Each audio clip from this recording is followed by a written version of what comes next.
In the summer of 2019, a frantic 911 call came from the entrance of Mammoth Cave in Kentucky.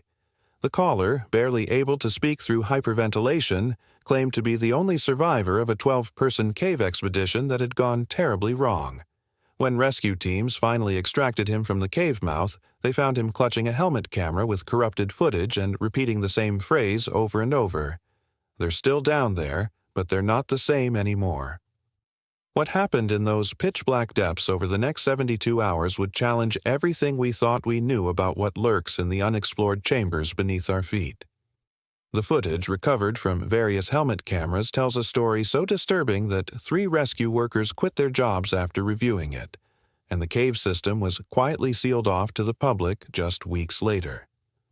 Tonight, we're bringing you 12 verified accounts from the deepest, most isolated cave systems around the world, where experienced explorers encountered something that made them question their own sanity.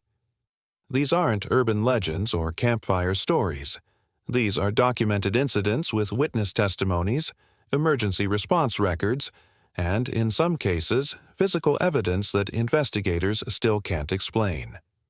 Before we descend into these tales of underground horror, make sure to click that subscribe button and hit the bell icon, because once you hear what happened in these caves, you'll never look at a dark hole in the ground the same way again.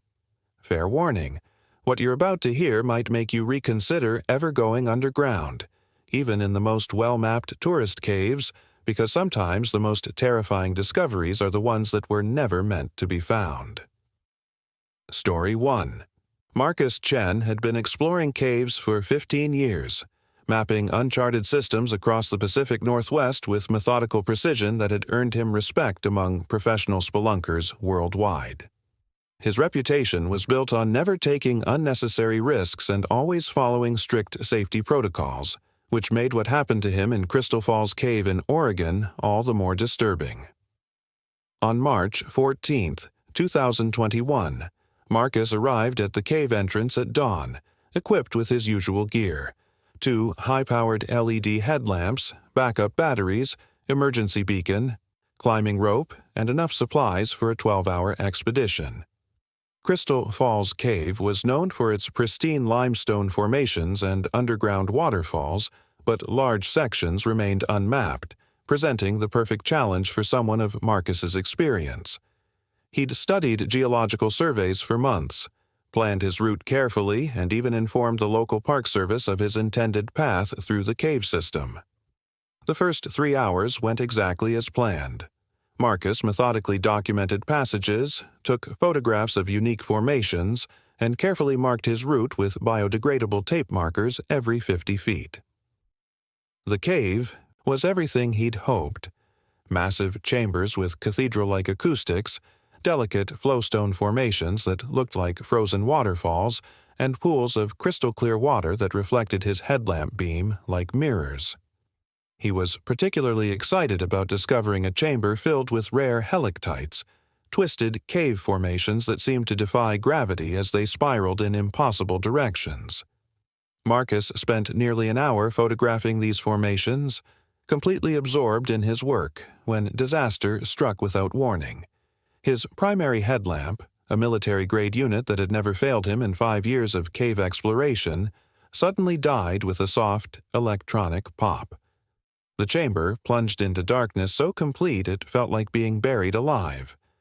Marcus immediately reached for his backup light, but the sudden transition from bright LED illumination to the dimmer backup created disorienting shadows that made familiar formations look alien and threatening. More concerning was the fact that his primary light had been fully charged that morning, with enough battery life for at least 20 hours of continuous use. Electronic equipment failures in caves were rare but potentially deadly, and Marcus knew he needed to begin his exit immediately. As he carefully retraced his steps using his backup illumination, Marcus followed his biodegradable tape markers with religious precision. Each marker was exactly where he'd placed it, but something felt wrong about the cave passages. They seemed narrower somehow, and formations he remembered passing on the way in appeared subtly different. The helictite chamber, which should have been his second-to-last landmark before the main passage, was nowhere to be found. Instead, he discovered passages that looked familiar but felt wrong, as if he was seeing a distorted reflection of the route he'd taken hours earlier. It was then that Marcus noticed something that made his blood run cold. In the soft cave mud near a small underground stream, he found fresh boot prints that definitely weren't his own, leading deeper into unexplored tunnels he hadn't yet entered. The prints were identical to his hiking boots down to the distinctive vibram sole pattern and the small nick on the right heel from a climbing accident years earlier. Every detail matched perfectly, but the prints were heading in the opposite direction from where he'd been walking, and they were clearly fresh, made within the last few hours based on the sharp edges in the mud. Fighting off panic, Marcus told himself there had to be a logical explanation. Perhaps another explorer was using the same brand of boots, or maybe he'd somehow gotten turned around and was looking at his own prints from an earlier part of the expedition. But as he examined the tracks more carefully with his dimming backup light, he realized these prints were leading into sections of the cave he definitely hadn't explored. The mud showed a clear trail heading into a passage he'd marked on his map as unexplored, return trip, yet here were his exact boot prints disappearing into that dark tunnel. Marcus made what would later seem like the worst decision of his life. He decided to follow the mysterious tracks, convinced that another explorer might be lost somewhere ahead and in need of help. The prints led him through increasingly narrow passages that required him to crawl on hands and knees, then opened into chambers he'd never seen before. Strange mineral formations caught his light, creating twisted shadows that seemed to move independently of his lamp beam. The air grew colder and carried an odd metallic taste that made him slightly nauseous. Hours passed as he followed the identical footprints through a maze of tunnels that seemed to spiral deeper into the earth. Marcus called out regularly for the other explorer, his voice echoing strangely in the confined spaces, but he received only his own distorted echo in response. The sound seemed to bounce off the cave walls in impossible ways, sometimes returning seconds after it should have, sometimes not returning at all. More disturbing was how his echo seemed to change tone and pitch, as if the cave itself was modifying his voice before sending it back. When his backup light began to dim noticeably, Marcus checked his watch and realized with growing terror that he'd been following the footprints for over 6 hours. According to his calculations, he should have reached the cave's deepest mapped sections hours ago, yet he seemed to be descending into passages that weren't on any survey. The temperature had dropped significantly, and his breath was now visible in the beam of his failing light. Ice formations that shouldn't exist at this depth began appearing on the cave walls, and the footprints he was following became even more numerous, as if multiple people wearing identical boots had walked this path. The prints began to branch off into side passages, creating a confusing network of identical tracks that led in every direction. Some prints seemed to double back on themselves, creating loops and spirals that made no logical sense for someone trying to navigate out of a cave. Marcus tried to maintain his bearings using his compass, but the needle spun wildly, unable to find magnetic north in the iron-rich cave environment. His GPS unit showed no signal, which was expected deep underground, but his backup navigation tools were proving useless in the maze of tunnels. As his backup light continued to fade, casting increasingly weak beams that barely illuminated a few feet ahead, Marcus began to hear something that made his skin crawl. Somewhere in the darkness ahead, echoing through the tunnel system, came the unmistakable sound of boots walking on stone and mud. The footsteps matched his exact pace and rhythm, speeding up when he moved faster, slowing when he paused to listen. The sound seemed to come from multiple directions at once, as if several people were walking parallel paths through the cave system. Marcus stopped moving and called out, "Hello? I can hear you walking. Are you lost too?" His voice echoed through the tunnels, but the footsteps stopped immediately, creating a silence so complete it felt like being wrapped in cotton.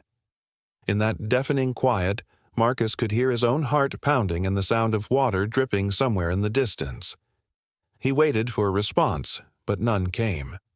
When he started walking again, the footsteps resumed, perfectly synchronized with his movements. The realization hit him like a physical blow.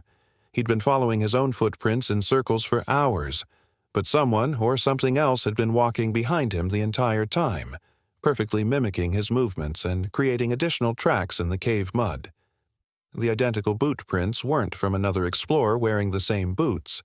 They were his own prints from multiple passes through the same passages, but multiplied in ways that defied explanation. As his light finally began to die, casting only a weak orange glow that barely penetrated the darkness, Marcus discovered the most terrifying truth of all. He was standing in a small circular chamber he didn't remember entering, surrounded by hundreds of identical boot prints that spiraled around the room in increasingly tight circles. The prints covered every inch of the muddy floor, overlapping and intersecting in patterns that would have taken days to create, yet he'd only been in the cave for 9 hours. In the center of the chamber, Marcus found his own biodegradable tape markers arranged in a neat pile, even though he distinctly remembered placing them throughout the cave system. His emergency beacon, which should have been clipped to his belt, was lying next to the markers, though he had no memory of removing it. Most disturbing of all, his primary headlamp, the one that had failed hours earlier, was sitting beside his other gear, and when he picked it up with shaking hands, it turned on immediately, casting bright white light throughout the chamber and revealing the full scope of the impossible footprint pattern surrounding him. Marcus later told investigators that he spent the remaining hours before rescue, sitting in that chamber, afraid to move, listening to footsteps circling him in the darkness just beyond the range of his restored headlight. The sounds never got closer, but they never stopped, maintaining a constant rhythm like a heartbeat echoing through the cave system. He described hearing his own voice calling out from distant tunnels, asking for help, but he never opened his mouth to speak. When the rescue team found Marcus 18 hours after he'd entered the cave, they discovered him exactly where he claimed to be, sitting catatonic in a small chamber, clutching his functioning headlamp, surrounded by an impossible spiral pattern of identical boot prints. The rescue team leader, a veteran of cave rescues with 20 years of experience, later testified that the footprint pattern was unlike anything he'd ever seen. The prints were definitely from Marcus's boots, but there were far too many of them to have been created by one person in the time frame involved. More puzzling was the fact that Marcus was found less than half a mile from the cave entrance, in a chamber that was clearly marked on cave survey maps as Tourist Stop 3, Main Route. According to the maps, it should have been impossible for an experienced spelunker to get lost so close to the entrance, yet Marcus insisted he'd been walking deeper into unmapped territory for hours. The biodegradable markers he claimed to have placed throughout the cave were never found, despite extensive searches by the rescue team. The incident report noted several unexplained elements. Marcus's GPS unit, which had been non-functional during his ordeal, began working normally as soon as the rescue team arrived. His primary headlamp, which he claimed had failed early in the expedition, showed a full battery charge and operated perfectly. And, perhaps most disturbing, the rescue team's sensitive audio equipment picked up what sounded like distant footsteps throughout their time in the chamber, even though all team members were accounted for and stationary. Marcus Chen never returned to cave exploration after that day. He sold all his equipment and moved to a different state, refusing to discuss the incident beyond his initial statement to investigators. The Crystal Falls cave system remains open to the public, but the chamber where Marcus was found has been quietly removed from the standard tour route. Park rangers report that visitors occasionally ask about strange echoes and the sound of footsteps in empty passages, but these reports are typically attributed to the acoustic properties of limestone cave systems. However, 3 months after Marcus's incident, another experienced spelunker reported getting lost in the same cave system and finding unusual boot prints that didn't match his own equipment. That explorer was found within hours and experienced no lasting effects, but his description of the footprint patterns was remarkably similar to Marcus's account. Since then, Crystal Falls Cave has implemented a strict policy requiring all explorers to carry multiple backup navigation systems and to explore only in groups of 3 or more. The official explanation for Marcus's experience centers on equipment failure leading to disorientation and panic, causing him to walk in circles while in a confused mental state. However, no explanation has ever been provided for the impossible number of footprints found in the chamber, or for the fact that his supposedly malfunctioning equipment worked perfectly for everyone else who handled it. The case remains listed as Incident with Unexplained Elements in the National Cave Rescue Commission's database, a designation reserved for fewer than 2% of all cave rescue operations. Story 2. Sarah Blackwood was a marine biology graduate student who joined a cave diving expedition in Devil's Throat Cave, Florida, on October 8, 2020. The team of 5 experienced divers was led by Dr. Rebecca Torres, exploring underwater passages to document rare cave fish species. Sarah had logged over 300 cave dives and felt confident navigating the crystal-clear waters of the limestone cave system.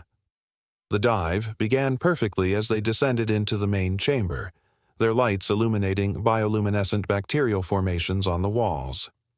Sarah spent the first hour photographing blind cave fish and collecting water samples, maintaining visual contact with her team as planned. Dr. Torres had briefed them on exploring a newly discovered narrow passage that connected to an air-filled chamber 400 feet from the entrance. Following protocol, Torres entered the narrow tunnel first, followed by team member James Mitchell. Sarah waited the predetermined 2 minutes before approaching the passage entrance, but something immediately felt wrong. The tunnel appeared much narrower than described, and the water inside looked darker and less clear than the pristine conditions in the main chamber. As Sarah squeezed into the passage, her equipment scraping against limestone walls, she realized the tunnel extended far beyond the 50-foot distance Torres had mentioned. 20 minutes into what should have been a 2-minute transit, Sarah found herself wedged in a section so narrow she couldn't turn around. Her air gauge showed she'd consumed a third of her supply, and panic set in as she realized she was trapped in complete darkness with no escape route. Fighting to control her breathing, Sarah attempted to back out but discovered her equipment was caught on rock formations. More disturbing, her depth gauge showed impossible readings, indicating she was descending even though she was moving horizontally. The tunnel walls seemed to be moving, contracting around her with increasing pressure that compressed her equipment against her body. In desperation, Sarah activated her emergency beacon, sending distress signals through the water. The device flashed its bright strobe, but the light seemed absorbed by the surrounding water. Then something terrifying happened. Answering flashes began coming from deeper in the tunnel. Multiple light sources, all flashing the identical distress pattern in perfect synchronization, as if other divers were trapped throughout the passage. The responding lights began moving toward her faster than any human could swim through such a confined space, coming from impossible directions, ahead, above, and below, as if the tunnel had branches that hadn't existed when she entered. With less than 10 minutes of air remaining, Sarah used her diving knife to cut away caught equipment, desperate to create space to move. As she worked frantically, something brushed against her fins from behind. Turning her head, Sarah saw her own lights reflecting off what appeared to be still water, showing her exact reflection positioned upside down like a mirror on the tunnel floor. The reflection began moving independently, swimming toward her through the passage with fluid movements impossible in such a confined space. As the figure drew closer, Sarah realized it was wearing identical equipment but older and corroded, as if it had been underwater for years. The diving suit showed damage from prolonged cave exposure, and the lights were dimmer, powered by failing batteries. In her final minutes of air supply, multiple reflections of herself appeared in the water around her, each wearing different equipment and showing various stages of decay, some screaming silently into their regulators, others hanging motionless as if they had died long ago.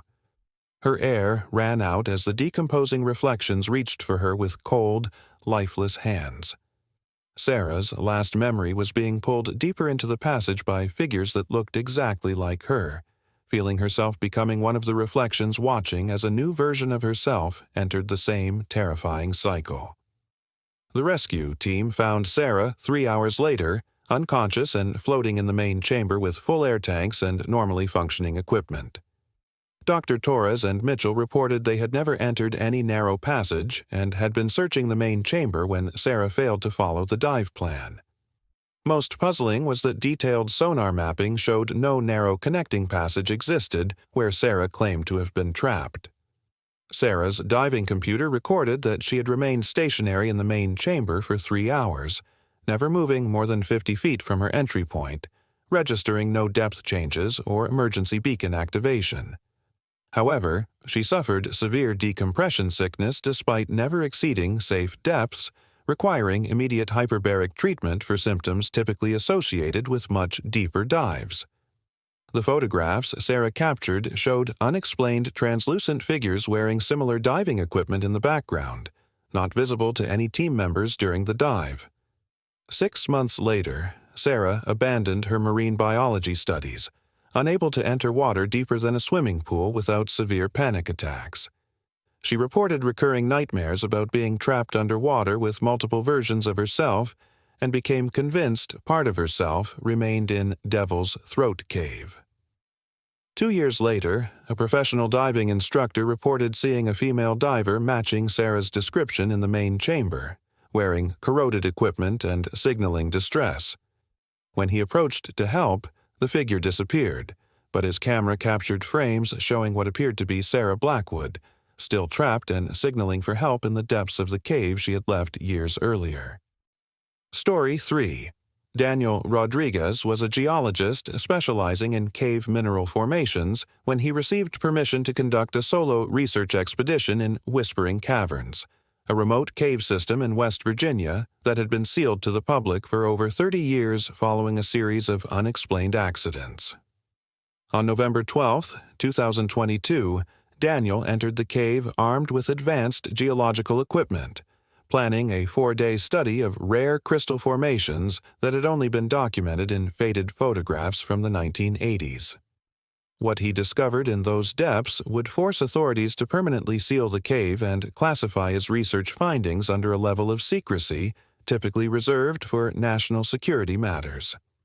Daniel's first day proceeded exactly as planned as he descended into the main cavern, his high-powered LED arrays illuminating walls covered in spectacular mineral deposits that exceeded his wildest expectations.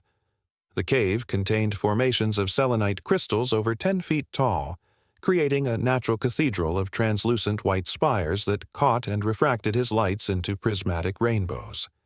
He spent hours photographing and cataloging specimens, completely absorbed in documenting formations that represented millions of years of geological processes.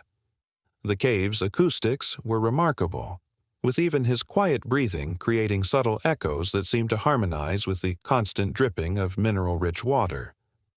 On his second day, while exploring a previously unmapped section of the cave system, Daniel made a discovery that initially thrilled him but would soon become the source of his nightmares. Hidden behind a curtain of flowstone formations, he found a narrow passage that opened into a chamber unlike anything in geological literature. The walls were covered entirely in perfectly spherical crystal formations, each one roughly the size of a human head and glowing with a faint internal light that didn't require his external illumination to be visible. As Daniel approached the crystal formations with his sampling equipment, he noticed something that made him pause. Each crystal sphere contained what appeared to be a perfectly preserved human face, frozen in an expression of absolute terror. The faces were incredibly detailed, showing every line and wrinkle with photographic clarity, and they appeared to be looking directly at him regardless of his position in the chamber. Daniel's scientific training told him he was looking at some form of mineral inclusion, possibly organic material that had been fossilized within the crystal matrix over geological time periods. However, as he began taking photographs and mineral samples, Daniel realized the faces in the crystals were not ancient fossils, but appeared to be contemporary, showing people wearing modern clothing and hairstyles. More disturbing was his growing recognition of some of the faces. They matched missing person reports from the local area dating back to the 1970s, when Whispering Caverns had still been open to recreational cavers. Daniel had researched the cave's history extensively and remembered seeing photographs of several people who had disappeared during expeditions and were never found. Using his geological hammer to carefully extract a small sample from one of the crystal formations, Daniel made a discovery that challenged everything he understood about mineralogy and physics. The crystal was warm to the touch, maintaining a temperature several degrees above the cave's ambient 55 degrees, and it seemed to pulse with a subtle rhythm that reminded him of a heartbeat. Under his magnifying lens, the face trapped within the crystal appeared to have tears frozen in the mineral matrix, and the eyes seemed to track his movements with an awareness that suggested consciousness rather than mere mineral inclusion. That night, as Daniel set up his camp in the main chamber, he began hearing sounds that hadn't been present during his first day in the cave. Soft whispers echoed through the passages, too quiet to understand, but clearly human voices speaking in urgent, frightened tones. The whispers seemed to come from the direction of the crystal chamber, and they grew louder and more distinct as the hours passed. By midnight, Daniel could clearly hear people calling for help, screaming in terror and pleading for someone to find them, but the voices had a strange quality that made them sound both immediate and impossibly distant. Unable to sleep, Daniel decided to return to the crystal chamber with his audio recording equipment, hoping to capture evidence of the phenomenon for later analysis. As he approached the hidden passage, his equipment began malfunctioning in ways he'd never experienced. His digital camera produced images that showed the crystal formations as empty, despite clearly containing faces when viewed directly. His audio recorder captured only silence, even when the whispers were loud enough to make conversation difficult. In the crystal chamber, Daniel made the most terrifying discovery of his expedition. The faces in the crystal formations were no longer frozen in static expressions but were moving, blinking, and silently screaming as if trying to communicate with him. Their mouths moved in synchronization, all attempting to speak the same words, but no sound emerged from the crystal matrix. Using his geological training in lip reading, Daniel realized they were all saying the same thing repeatedly. "Don't let them see you." As he watched in horror, new faces began appearing in previously empty crystal formations, materializing slowly as if the mineral matrix was somehow capturing and preserving people in real time. Daniel recognized some of the new faces as missing persons from more recent years, people who had disappeared from the local area within the last decade. The crystals were somehow collecting people, trapping their consciousness within the mineral structure while their physical bodies dissolved into the geological matrix. Daniel's flashlight began to dim despite fresh batteries, and he realized the crystal formations were somehow draining electrical energy from his equipment. In the fading light, he saw movement in the shadows beyond the crystal chamber, tall, humanoid figures that seemed to be made of the same mineral composition as the cave walls. These beings moved with fluid grace through the passages, their crystalline bodies refracting what little light remained and creating rainbow patterns on the cave walls. The crystal entities appeared to be harvesting the trapped consciousness from the formations, carefully extracting glowing orbs of light from within each sphere and consuming them with an hunger that suggested they had been feeding on human awareness for decades. Daniel watched in paralyzed terror as the faces in the crystals aged rapidly once their inner light was consumed, their expressions shifting from terror to resignation to empty lifelessness before the crystal formations crumbled into dust. Realizing he was witnessing a feeding process that had been occurring for years, Daniel understood why so many people had disappeared in Whispering Caverns and why the cave had been sealed. The crystalline entities were farming human consciousness, using the cave's unique mineral composition to trap people's minds while their bodies were absorbed into the geological structure. The whispers he'd been hearing were the final thoughts of countless victims, echoing through the cave system as their consciousness was slowly consumed. Daniel managed to escape the crystal chamber only because the entities seemed to feed in cycles, becoming dormant after consuming a certain number of consciousness orbs. He spent his remaining 2 days in the cave, documenting everything he could while avoiding the crystal beings, but his equipment continued to malfunction whenever he tried to record direct evidence of the phenomena. His geological samples, when analyzed later in laboratory conditions, showed impossible mineral compositions that violated basic laws of chemistry. When Daniel emerged from Whispering Caverns 4 days later, he was found by park rangers in a state of severe psychological distress, clutching crystal samples that had somehow become empty of their trapped faces during his journey to the surface. His research notes contained detailed descriptions of the crystalline entities and their feeding process, but all his photographic evidence showed only normal cave formations. Laboratory analysis of his mineral samples revealed crystal structures that shouldn't exist in nature, but no trace of organic material or consciousness preservation. The authorities sealed Whispering Caverns permanently within a week of Daniel's return, citing geological instability as the official reason for closure. Daniel's research findings were classified and removed from public access, and he was required to sign extensive, non-disclosure agreements regarding his discoveries. However, local missing person cases in the area dropped to 0 after the cave was sealed, supporting Daniel's claims about the entity's feeding patterns. Daniel never returned to geological research, instead becoming a reclusive artist who creates crystal sculptures that bear an unsettling resemblance to the formations he discovered in Whispering Caverns. Visitors to his studio report that the sculptures seem to contain faces visible only in peripheral vision, and some claim to hear faint whispers when standing near his work. Daniel refuses to discuss his cave research, but has been heard telling visitors that some minerals are meant to remain undisturbed, and that human consciousness is far more fragile than most people realize.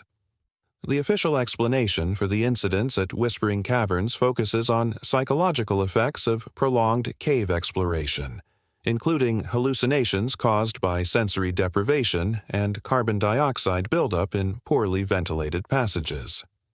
However, geological surveys conducted after the cave's closure detected unusual electromagnetic anomalies throughout the system, and several researchers reported equipment malfunctions identical to those experienced by Daniel.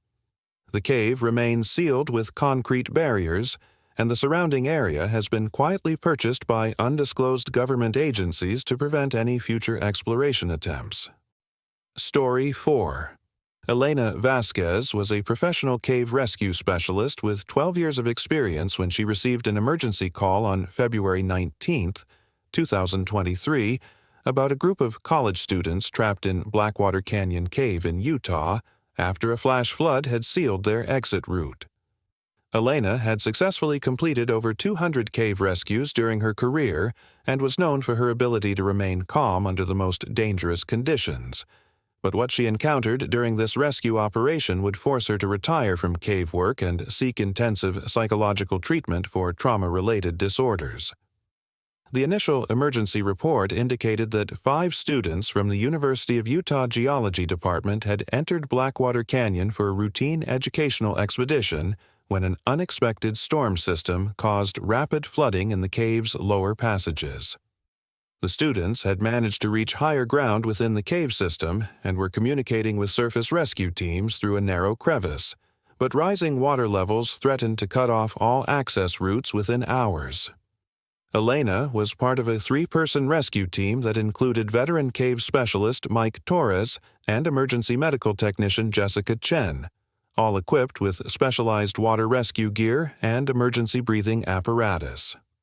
The rescue team entered Blackwater Canyon through an alternate entrance that provided access to the upper levels where the students were believed to be trapped. The cave system was notorious for its unstable water conditions, with underground streams that could rise 20 feet in minutes during heavy rainfall, but Elena had worked in similar conditions dozens of times. The team's plan was straightforward: locate the trapped students, assess their condition, and guide them through emergency exit routes that bypass the flooded main passages. As they descended into the cave system, Elena immediately noticed that the water levels were higher than expected, with several passages already completely submerged that should have remained accessible according to their flood charts. More concerning was the water's unusual appearance. Instead of the muddy brown color typical of floodwater, the rising liquid was completely black and had an oily consistency that left dark stains on everything it touched. The water also carried a metallic smell that made breathing difficult and caused burning sensations in their eyes and throats. 2 hours into the rescue operation, the team reached the area where the students were supposed to be trapped, but found no sign of human presence. Their emergency communication equipment detected the students' distress beacon signals, but the signals seemed to be coming from multiple directions simultaneously, creating a confusing maze of electronic noise that made precise location impossible. Elena's team began a systematic search of the upper passages, calling out for the students and listening for responses, but they heard only their own voices echoing strangely through the flooded cave system. As they searched deeper into the cave, Elena began noticing something that made her increasingly uncomfortable. The black floodwater wasn't behaving like normal liquid. It seemed to move independently of gravitational flow, sometimes flowing upward against cave walls or collecting in pools that defied the passage's natural drainage patterns. More disturbing was the way their lights reflected off the water's surface, creating images that looked like faces staring up at them from beneath the dark liquid. When Elena knelt to test the water's depth with her rescue pole, she felt something grab the end of the equipment and pull it downward with tremendous force. The pole was yanked from her hands and disappeared completely into the black water, even though the pool appeared to be only a few inches deep. Mike Torres attempted to retrieve the pole with his own equipment, but his rescue hook emerged from the water covered in a thick, tar-like substance that seemed to move and pulse with its own life. The team's radio communication with surface support began experiencing severe interference, with their reports being interrupted by what sounded like voices calling for help from somewhere within the cave system. The voices matched the descriptions of the missing students, but they seemed to be coming from the Blackwater itself rather than from any physical location the rescue team could access. Elena tried to trace the voices to their source, but every time she approached an area where the calls seemed loudest, the sounds would move to a different part of the cave. Jessica Chen was the first to notice that their emergency breathing apparatus was malfunctioning in ways that shouldn't have been possible. Despite carrying full oxygen tanks, all 3 team members began experiencing symptoms of oxygen deprivation, dizziness, confusion, and difficulty breathing, as if the air around them was being drained of breathable gases. Their equipment gauges showed normal oxygen levels, but their bodies were responding as if they were in an environment with severely reduced air quality.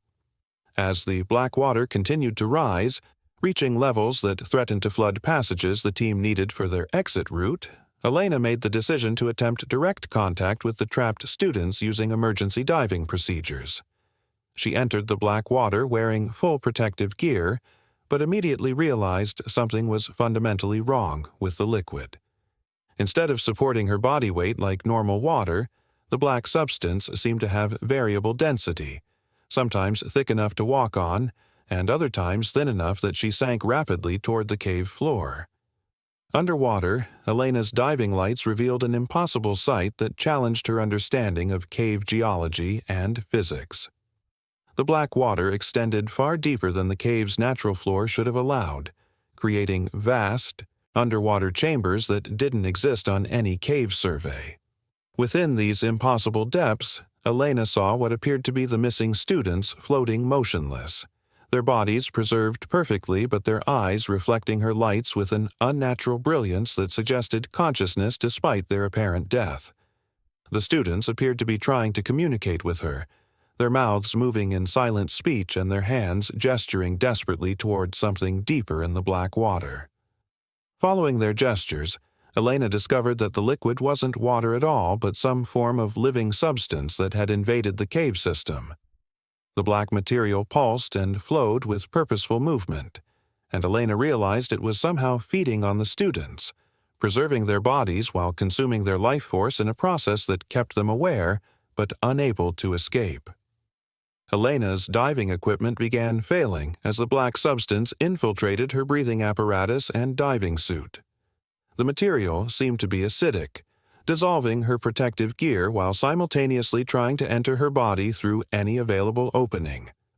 As her oxygen supply became contaminated with the black liquid, Elena experienced hallucinations that showed her the substance's history. It had been dormant in deep underground reservoirs for centuries until recent geological changes had allowed it to rise into the cave system during flood conditions. Fighting her way back to the surface, Elena discovered that Mike Torres and Jessica Chen had been partially consumed by the black substance. Their lower bodies dissolved into the same tar-like material that was spreading throughout the cave. They remained conscious but unable to move, trapped in the same preservation state as the missing students. Elena realized that the entire rescue operation had been a trap, with the substance using the students' distress signals to lure additional victims into the cave system. Elena managed to escape Blackwater Canyon only because the black substance seemed to have a feeding limit, becoming dormant after consuming a certain amount of organic material. She emerged from the cave alone, covered in chemical burns from the acidic black liquid, and immediately called for evacuation of the entire area.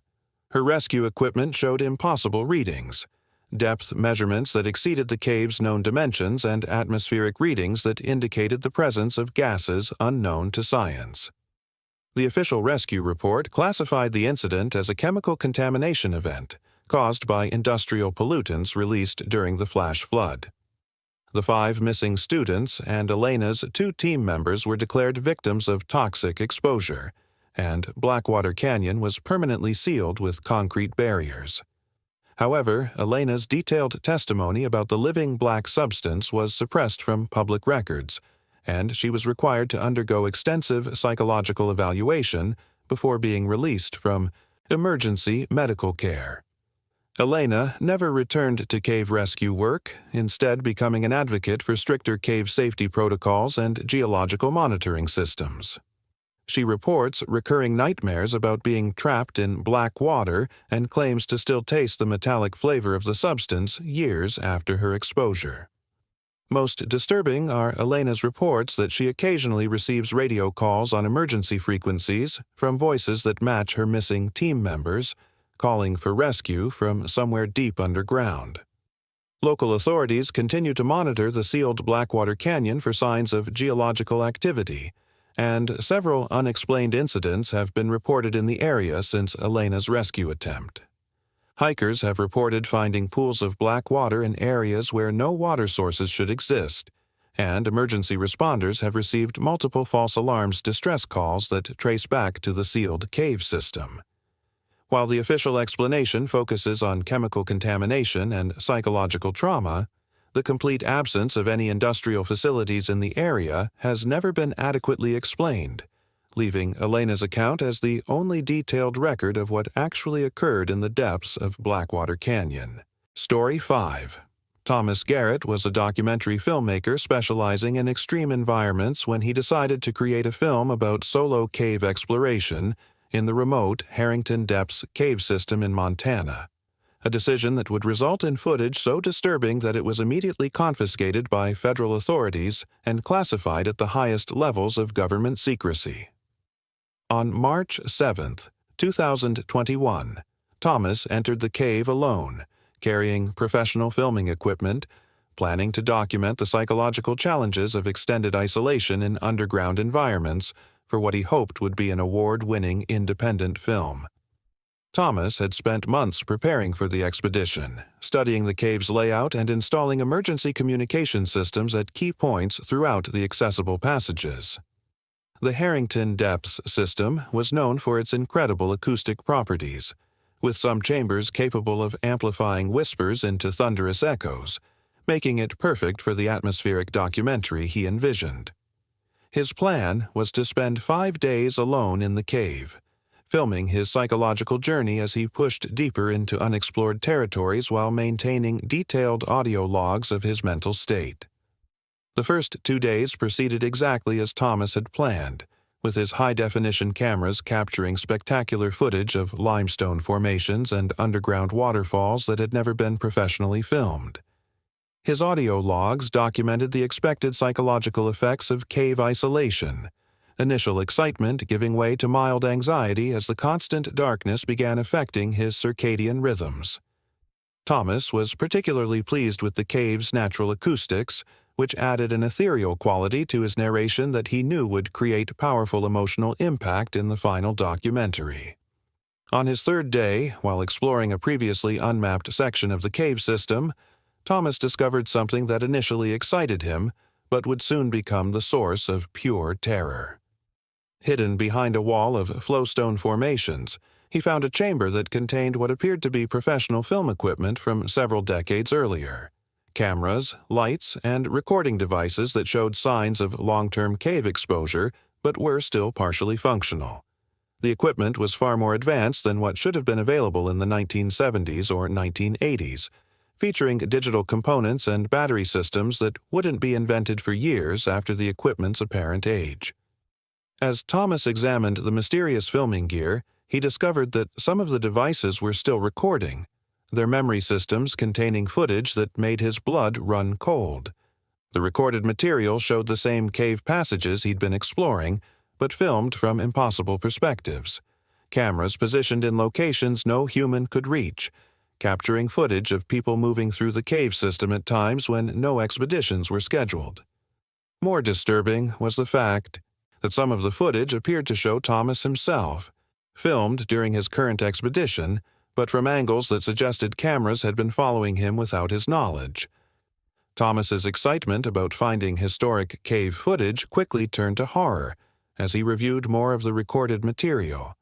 The footage showed dozens of different people exploring the Harrington Depths system over what appeared to be many years, but all of them were making the same discoveries in the same sequence: finding the hidden chamber, discovering the filming equipment, and reviewing the same footage Thomas was now watching.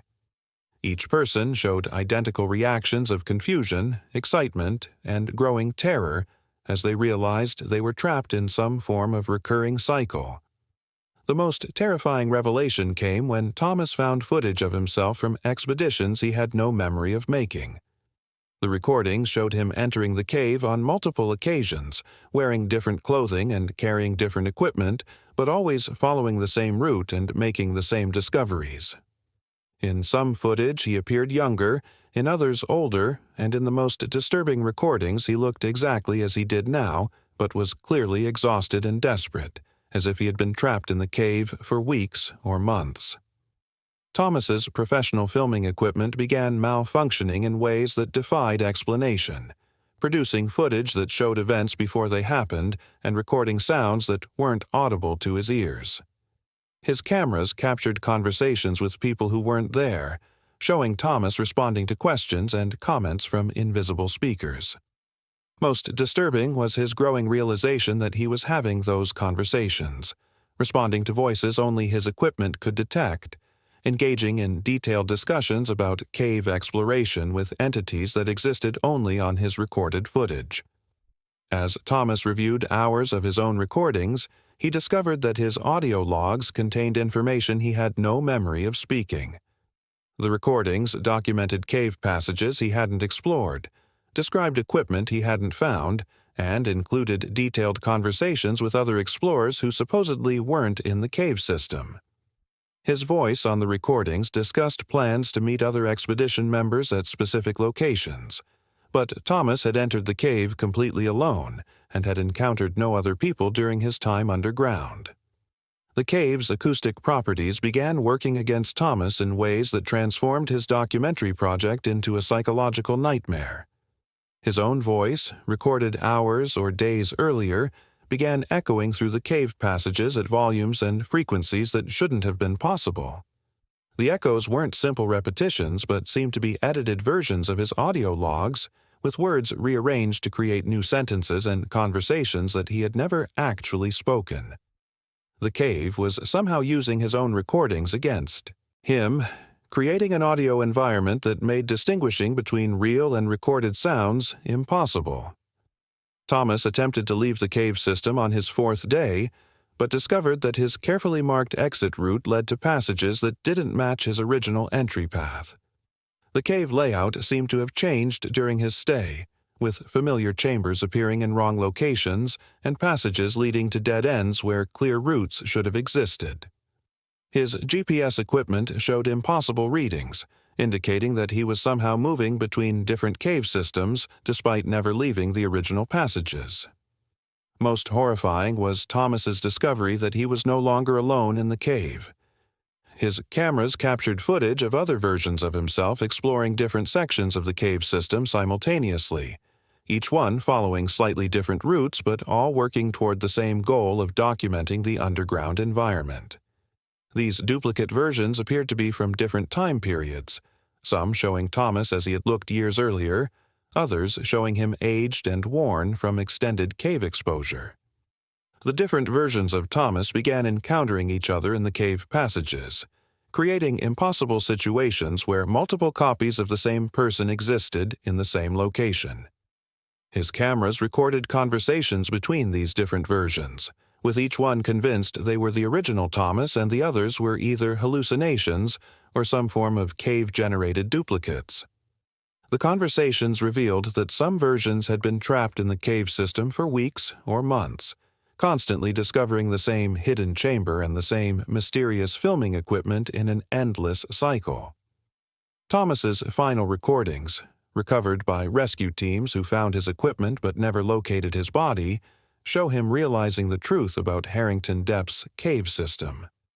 The underground environment wasn't just acoustically unique, but somehow existed outside normal temporal flow, trapping explorers in recurring loops where they repeatedly lived the same experiences while gradually losing their connection to linear time. The mysterious filming equipment wasn't from previous expeditions, but from future versions of the same expeditions, creating an impossible temporal paradox where effects preceded their causes.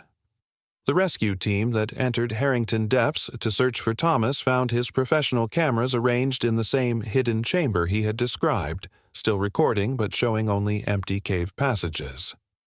The memory cards contained hundreds of hours of footage documenting Thomas's expedition, but the recordings showed events spanning several months, despite Thomas having been in the cave for only 5 days.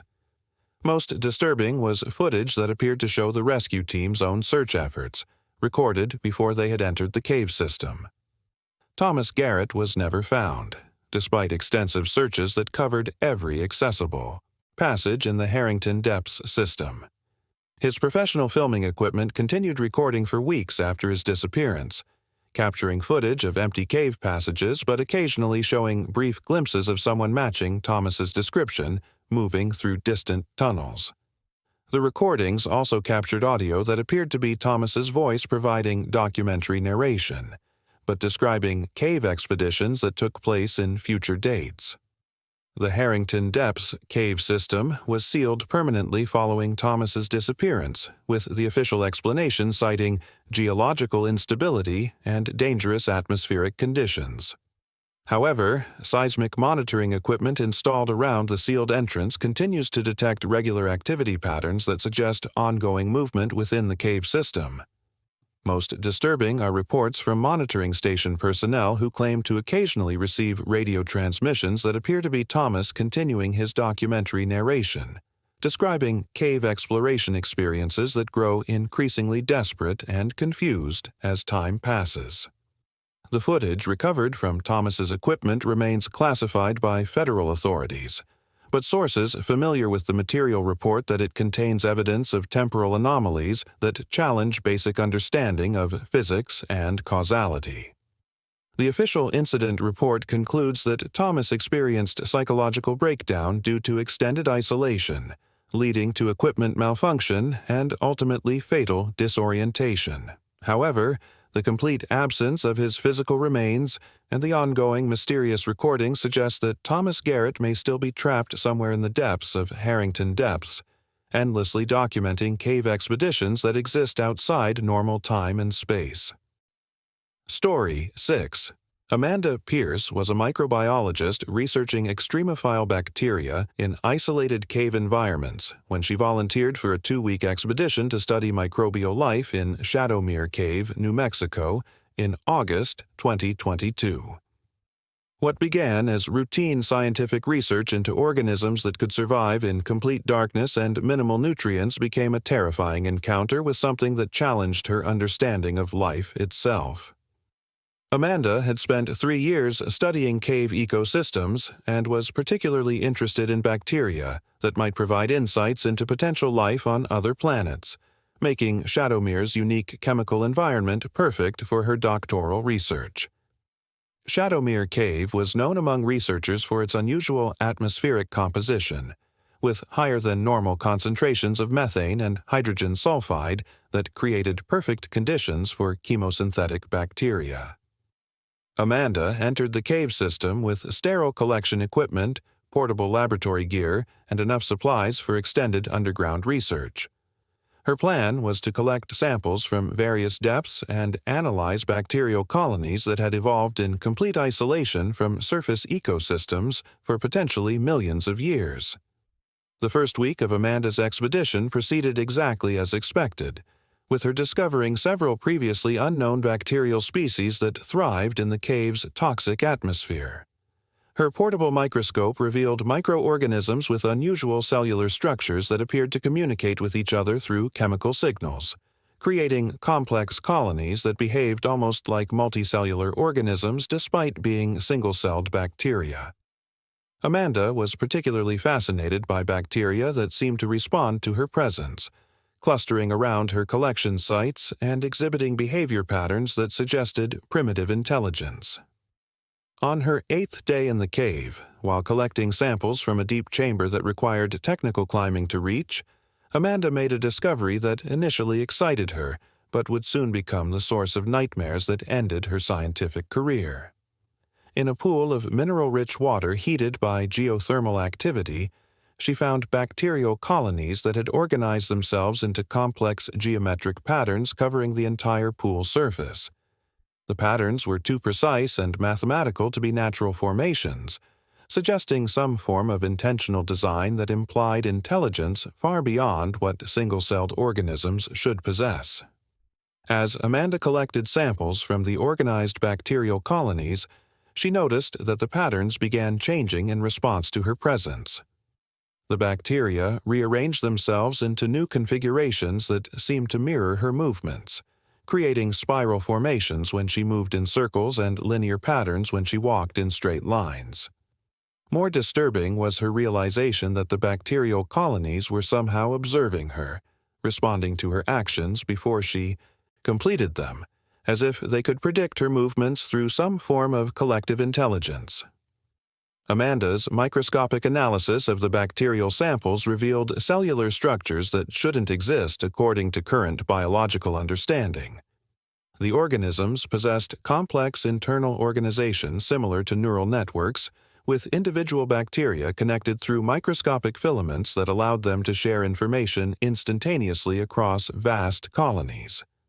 The bacteria appeared to function as a distributed intelligence, with millions of individual cells working together to create a form of consciousness that existed at the microscopic level but could influence macroscopic environments. The bacterial colonies began exhibiting increasingly sophisticated behavior during Amanda's second week in the cave. They started forming recognizable shapes and symbols in response to her scientific observations, creating patterns that resembled written language and mathematical equations. When Amanda spoke her research notes aloud for her audio recordings, the bacteria responded by arranging themselves into formations that seemed to be attempting communication, suggesting they could somehow perceive and interpret human speech vibrations. Amanda's portable laboratory equipment began malfunctioning in ways that suggested bacterial infiltration of electronic systems. Her microscope produced images that showed bacterial colonies existing inside the instrument's sealed optical components, despite the equipment being sterile when she entered the cave. More disturbing was her discovery that the bacteria were somehow interfacing with her electronic devices, causing her computer to display data she hadn't entered and programming her instruments to perform analyses she hadn't requested. The bacterial intelligence began demonstrating abilities that defied biological understanding, manipulating the cave environment in ways that created increasingly dangerous conditions for Amanda. The organisms somehow controlled the cave's atmospheric composition, creating pockets of toxic gas concentrations that forced her to retreat from certain areas. They also appeared to influence the cave's water systems, causing floods in passages that had been dry for hours and creating barriers that blocked her access to previously explored sections. Most terrifying was Amanda's realization that the bacteria were studying her as intensively as she was studying them, conducting their own form of scientific research on human biology and behavior. She found evidence that the organisms were creating controlled experiments, altering environmental conditions to observe her responses, and documenting her physical and psychological reactions to various stimuli. The bacteria seemed particularly interested in her brain activity, clustering around her head during sleep periods and creating chemical signals that influenced her dreams and thought patterns. Amanda's research notes began, containing information she had no memory of writing, with detailed observations about bacterial behavior written in her handwriting, but describing experiments she hadn't conducted. The bacteria were somehow influencing her scientific documentation, adding their own observations to her research data, and creating a collaborative study that existed beyond her conscious awareness. More disturbing was her discovery that some research notes were written in bacterial formations rather than human script, suggesting the organisms were learning to communicate through written language. The bacterial colonies began exhibiting coordinated behavior across the entire cave system, working together to create environmental changes that trapped Amanda in specific areas while they conducted their research on her. They manipulated air currents to prevent her from accessing certain passages, created chemical barriers that forced her to follow predetermined routes, and even influenced her equipment to malfunction at strategic moments. Amanda realized she had become a laboratory specimen in an experiment conducted by microscopic intelligence far more sophisticated than human science had ever imagined. Amanda's final research logs, recovered when she failed to emerge from Shadowmere Cave at her scheduled time, document her growing understanding that the bacterial intelligence was preparing to use her as a vector for expanding beyond the cave environment. The organisms had been studying human biology to learn how to interface with larger life forms, planning to create a symbiotic relationship that would allow them to explore environments beyond their underground habitat. Her last recorded observations describe feeling bacterial colonies establishing themselves within her own cellular structure, beginning a transformation process that would make her part of their collective intelligence. The rescue team that entered Shadowmere Cave found Amanda's equipment and research materials arranged in precise geometric patterns throughout the cave system, but no sign of Amanda herself. Her bacterial samples had organized themselves into complex formations that covered every surface in the cave, creating patterns that resembled circuit boards or neural networks visible to the naked eye. Most disturbing was the discovery that Amanda's research notes continued to be updated days after her disappearance, with new observations appearing in her handwriting despite her absence from the cave.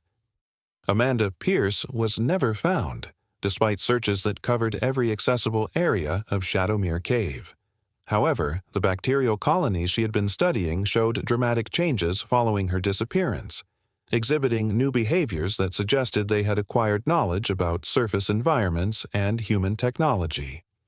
The organisms began creating formations that resembled human artifacts and demonstrating understanding of complex engineering principles they couldn't have learned through cave-based evolution. Shadowmere Cave was sealed permanently after researchers reported that the bacterial colonies had begun producing chemical compounds identical to human pheromones and hormones, suggesting they were attempting to replicate human biochemistry. The official explanation classified Amanda's disappearance as an accident caused by toxic gas exposure, but the ongoing evolution of the bacterial colonies indicates that her research may have achieved breakthrough results in ways that were never intended by human science. Monitoring equipment installed around the sealed cave continues to detect chemical signatures that match Amanda's biological markers, suggesting that her transformation into part of the bacterial collective intelligence may have been successful, creating a hybrid form of consciousness that exists at the intersection of human and microbial life. Story 7. Rebecca Martinez was a cave cartographer with 15 years of experience mapping underground systems when she accepted a contract to survey the newly discovered sections of Death Trap Caverns in Arizona, a cave system that had been partially collapsed for decades until recent seismic activity reopened access to its deeper chambers. On June 4, 2021, Rebecca entered the cave alone with professional surveying equipment, planning a 3-day expedition to create accurate maps of passages that hadn't been explored since the 1960s. But what she discovered in those depths would challenge everything she believed about the relationship between the living and the dead. Rebecca's initial survey work proceeded smoothly as she methodically documented the cave's layout using laser measurement tools and digital mapping software. The reopened passages revealed spectacular limestone formations and chambers of unprecedented size, with some areas featuring ceiling heights that exceeded her measurement equipment's range. She was particularly impressed by the cave's natural preservation, with formations that appeared untouched by human interference despite evidence of previous exploration dating back several decades. On her second day in the cave, while surveying a chamber that required technical rope work to access, Rebecca discovered something that initially seemed like an archaeological find but would soon become the most terrifying experience of her professional career. Scattered throughout the chamber were pieces of caving equipment from different eras, helmets, ropes, and lights dating from the 1960s through the present day. The equipment was arranged in neat piles, sorted by type and age, as if someone had been collecting and organizing gear from various expeditions over many years. As Rebecca examined the vintage equipment more closely, she realized that much of it belonged to cavers who had been reported missing in Death Trap Caverns over the past 60 years. She recognized names engraved on helmet plates and identification tags that matched missing person reports she had researched while preparing for her survey expedition. The equipment showed signs of recent handling despite being decades old, with some items appearing to have been maintained and cleaned regularly by someone living in the cave system. Rebecca's surveying work began revealing passages that didn't match the cave's geological structure, with tunnels that seemed to have been artificially expanded and modified by human hands. The modifications were expertly done, following natural rock formations while creating navigation routes that were far more efficient than the cave's original layout. Someone with extensive caving experience had been living in Death Trap Caverns for years, possibly decades, and had redesigned portions of the cave system to create a more habitable underground environment. As Rebecca continued her survey deeper into the cave system, she began finding evidence of long-term human habitation that suggested someone had been trapped underground for an extended period and had adapted to cave life in ways that bordered on the impossible. She discovered chambers that had been converted into living spaces, with sleeping areas carved into rock formations and storage systems for food and water that showed incredible engineering skill. The modifications were so extensive and well-designed that they represented years or decades of continuous underground construction work. More disturbing was Rebecca's discovery that whoever had been living in the cave was still present and actively observing her survey work. She found fresh footprints in cave mud, tool marks on rock formations that appeared to have been made within hours of her arrival, and evidence that someone had been following her movements through the cave system. The presence seemed knowledgeable about her surveying techniques, sometimes clearing obstacles from her path before she reached them and leaving helpful markers at critical navigation points. Rebecca's digital mapping equipment began recording data that showed impossible measurements and dimensions that defied the cave's physical structure. Her laser range finders indicated chambers that extended far beyond what she could see with her lights, and her GPS coordinates suggested she was mapping passages that existed in multiple locations simultaneously. The equipment also began detecting movement signatures throughout the cave system, showing human-sized figures moving through passages she hadn't yet explored. On her third night in the cave, Rebecca made direct contact with the cave's inhabitant when she discovered a chamber that had been converted into a workshop filled with caving equipment in various stages of repair and modification. The person working in the chamber appeared to be a man in his 70s, wearing patched clothing and using tools that had been crafted from salvaged caving gear. When he saw Rebecca, he seemed relieved rather than surprised, as if he had been expecting her arrival for some time.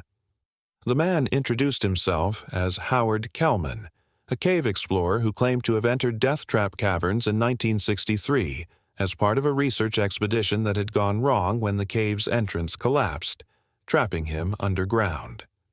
According to Howard, he had been living in the cave system for nearly 60 years, surviving by collecting rainwater, eating cave fish and insects, and maintaining himself using equipment left behind by other cavers who had become lost and died in the passages over the decades.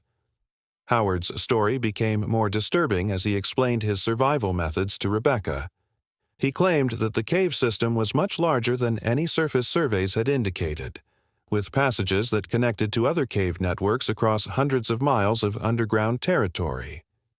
He had learned to navigate this vast underground world by following air currents and water flows, traveling through connections that allowed him to access supplies and equipment from caves throughout the region. Most horrifying was Howard's explanation of what had happened to the other missing cavers whose equipment Rebecca had discovered.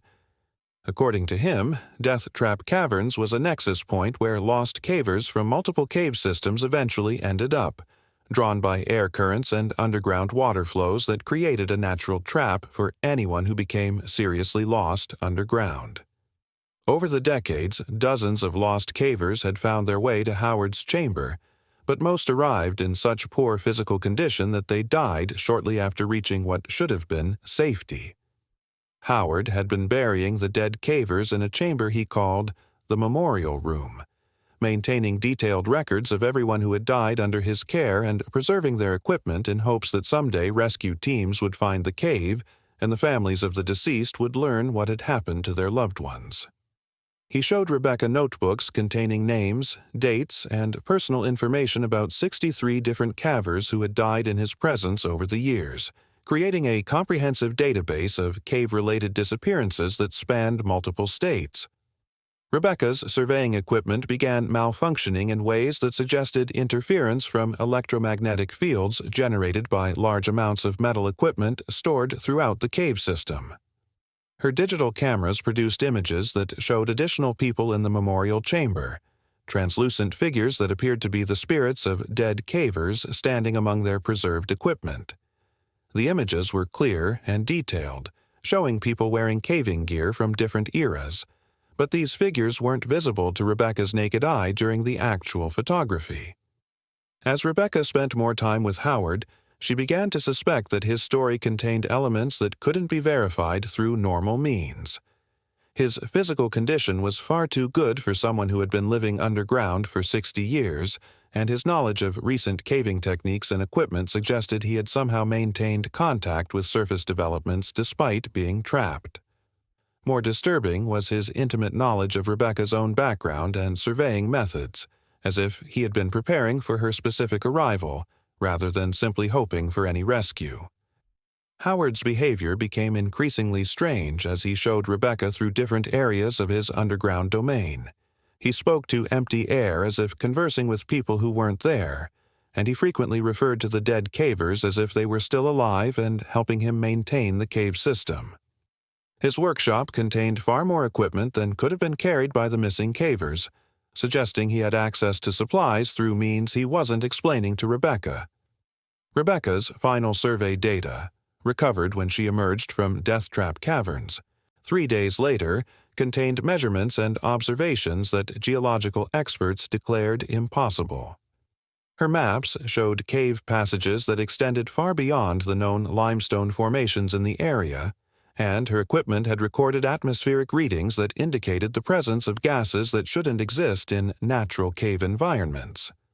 Most disturbing were her photographs of the memorial chamber, which showed neat rows of equipment and personal belongings, but no sign of Howard Kellman or any evidence of long-term human habitation.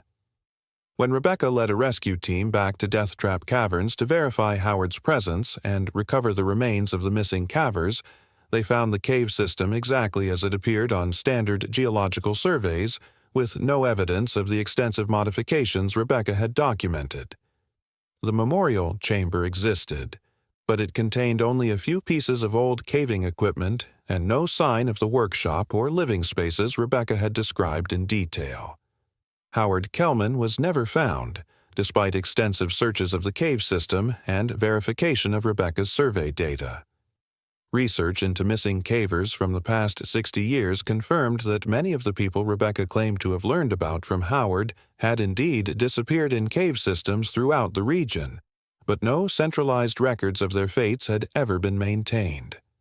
Most puzzling was the discovery that Howard Kellman himself had been reported missing during a 1963 caving expedition in Death Trap Caverns, matching perfectly with the story he had told Rebecca about being trapped underground for decades. Rebecca Martinez left cave surveying after her experience in Death Trap Caverns, unable to reconcile her detailed observations with the physical evidence that contradicted her findings. She reported recurring dreams about cavers calling for help from deep underground and became convinced that cave systems were more complex and dangerous than surface science understood. Her final professional report concluded that Death Trap Caverns contained geological anomalies that could create hallucinations and false memories in people exposed to the cave's unique atmospheric conditions for extended periods. The official explanation for Rebecca's experience focuses on psychological effects caused by prolonged isolation and exposure to toxic gases that can accumulate in poorly ventilated cave chambers. However, her detailed documentation of equipment and personal belongings that matched actual missing persons cases has never been adequately explained, and several of the atmospheric readings her equipment recorded have been replicated by subsequent scientific expeditions, suggesting that Death Trap Caverns may indeed contain environmental conditions that science doesn't yet understand. Story 8. Dr. Michael Henley was a speleologist studying cave formations for the National Geographic Society when he received approval to explore the recently discovered abyssal chambers in Colorado, a cave system that had been revealed by mining operations but remained completely unexplored due to its extreme depth and dangerous access requirements. On September 15, 2020, Michael descended into the cave alone, using advanced technical equipment, planning a week-long expedition to document formations that geological surveys suggested might be among the oldest on Earth. But what he encountered in those primordial depths would shatter his understanding of natural history and leave him questioning the very origins of life on our planet. Michael's descent into abyssal chambers required nearly 6 hours of technical rappelling through vertical shafts that dropped over 2,000 feet below the surface, reaching depths that placed him among the deepest cave explorations ever attempted by a solo researcher. The cave's entrance opened into a vast cylindrical shaft that seemed to have been carved by water flow over millions of years, with walls covered in mineral deposits that created a natural timeline of geological processes spanning eras before complex life existed on Earth. The first chamber Michael reached at the bottom of the primary shaft contained formations unlike anything in speleological literature, crystalline structures that appeared to be organic in origin but were composed of minerals that predated the evolution of life by hundreds of millions of years. The formations resembled fossilized trees, coral reefs, and even primitive animal shapes, but they were made entirely of quartz, calcite, and other minerals that should not have been able to form such complex organic-like patterns through natural geological processes.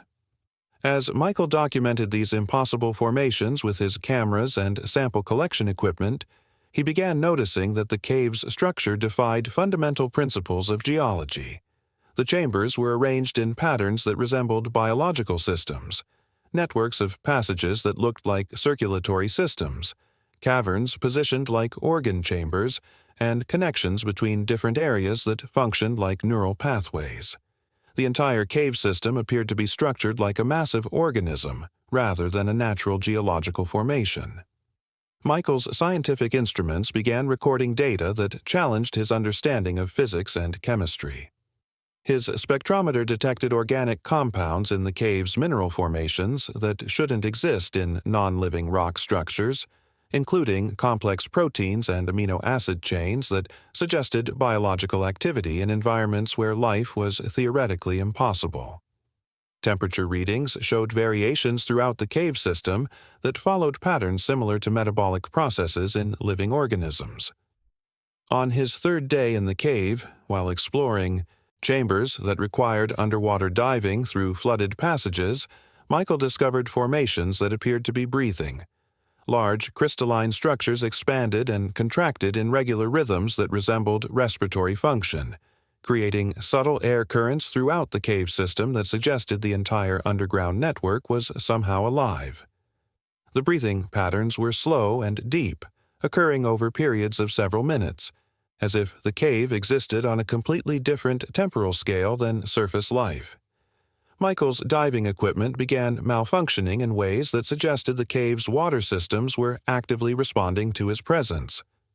His underwater lights triggered bioluminescent reactions in mineral formations that created patterns of light throughout the submerged chambers, and his movement through the water caused chain reactions of luminescence that spread through connected passages like nerve impulses traveling through a vast underground nervous system.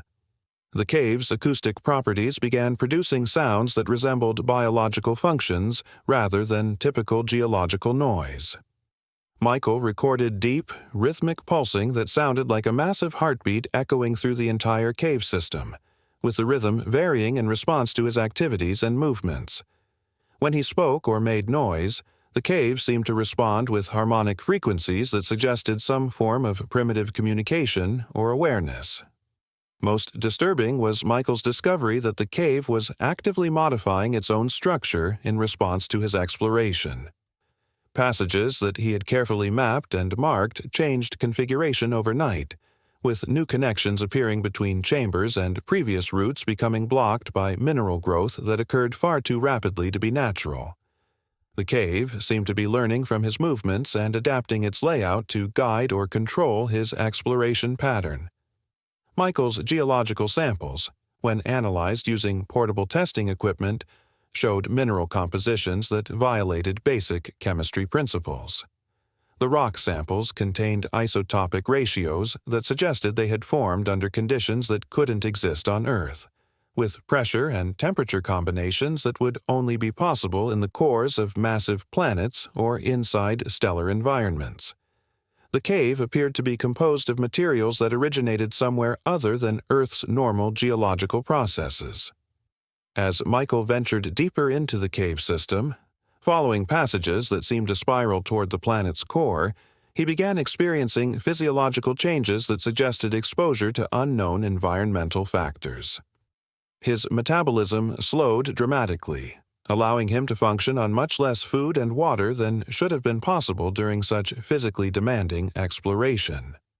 His perception of time became distorted, with hours feeling like minutes and his biological clock becoming completely disconnected from surface rhythms. The cave began communicating with Michael through manipulation of his equipment and environmental conditions, creating situations that conveyed complex information about its nature and origins. Temperature changes, air current variations, and mineral formation patterns combined to create a form of nonverbal language that gradually became comprehensible to Michael as his extended exposure to the cave environment changed his neurological function. Through this primitive communication system, Michael learned that the cave was not a geological formation but rather a dormant organism that had been buried beneath the Earth's surface for hundreds of millions of years, predating the evolution of complex life and possibly representing a form of existence that originated elsewhere in the universe.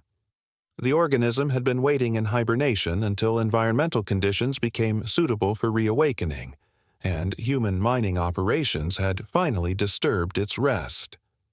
Michael's final research logs, transmitted to the surface through emergency communication systems before contact was lost, described his growing understanding that the cave organism was beginning to awaken in response to his presence.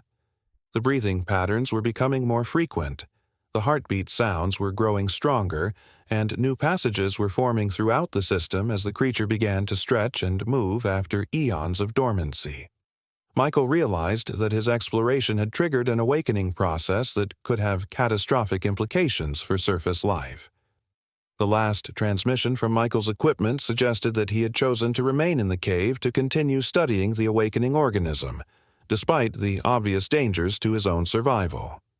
His final message indicated that the cave creature was not malevolent, but was simply so vastly different from surface life that its awakening could inadvertently destroy existing ecosystems through environmental changes that would be beneficial to its own biology, but toxic to current life forms. Dr. Michael Henley was never recovered from abyssal chambers, despite multiple rescue attempts that reached the deepest accessible levels of the cave system. His equipment continued transmitting data for several weeks after his disappearance, showing ongoing geological activity that suggested massive structural changes occurring throughout the cave system. The mining operations that had originally revealed the cave entrance were permanently suspended after seismic monitoring detected activity patterns that resembled biological movement rather than normal geological processes.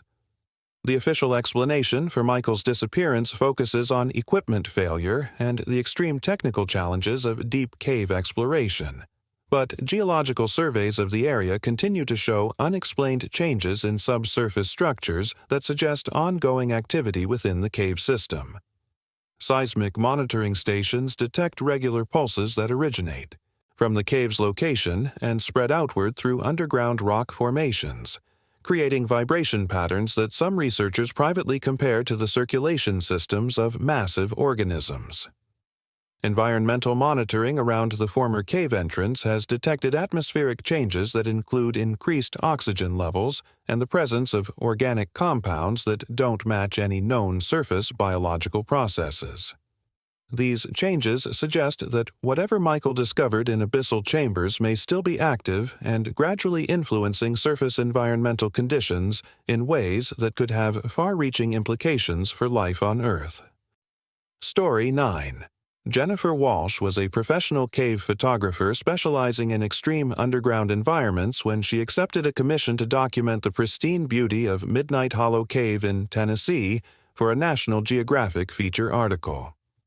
On December 3, 2019, Jennifer entered the cave system alone with her professional photography equipment, planning a 4-day expedition to capture images of formations that had never been professionally photographed due to the cave's remote location and challenging access requirements, but her artistic mission would transform into a nightmare that would end her photography career and leave her with permanent psychological trauma.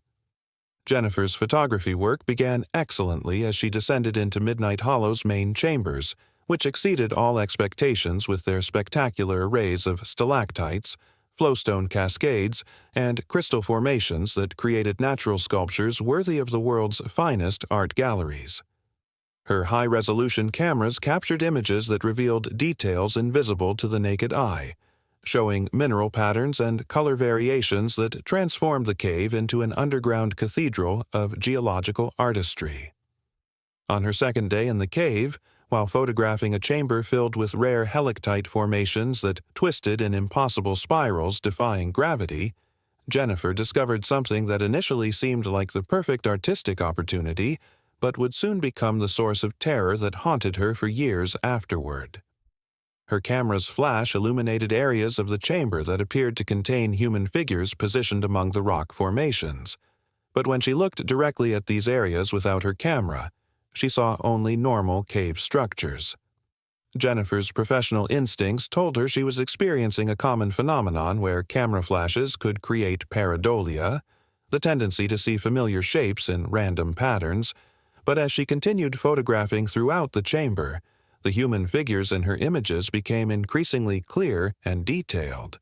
The figures appeared to be people wearing modern clothing, positioned throughout the cave as if they were posing for photographs, but they were completely invisible to her naked eye and only appeared in her camera images. As Jennifer reviewed her photographs on her camera's display screen, she realized the figures weren't random pareidolia, but were clearly defined people who seemed to be aware of her presence and were actively posing for her photographs. Some figures were looking directly at her camera, others were pointing toward specific formations as if guiding her attention to particular photographic subjects, and a few appeared to be waving or making gestures of greeting. Jennifer's photography equipment began behaving in ways that suggested external control or influence beyond her conscious operation. Her cameras would automatically focus on areas where the mysterious figures appeared. Flash units would fire at moments when she wasn't pressing the shutter button, and her digital storage systems would save images she had no memory of capturing. The equipment seemed to be taking photographs independently, documenting subjects that existed only in the camera's perception. The figures in Jennifer's photographs began exhibiting behavior that indicated intelligence and purposeful interaction with her photography session. They would move between shots to create better compositions, arrange themselves in aesthetically pleasing groups, and even appear to be directing her toward cave formations that would make particularly striking photographs.